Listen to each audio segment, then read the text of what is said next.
දෙවන ගාථා රත්නය.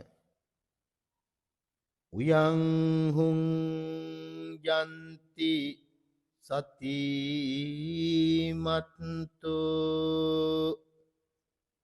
න නිකේතේ රමන්ති තේ හංසාව පල්ලෙලං හිත්වා ඕකමෝකං ජහන්තිතේ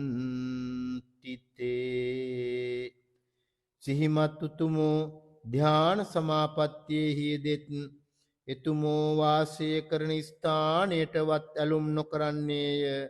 උන්වහන්සේලා විලක් හැර වෙනත් විලක් බලා යන හංසයන් මෙන් වාසය කළ සෑම තැනක්ම හැර දමා යන්නේය.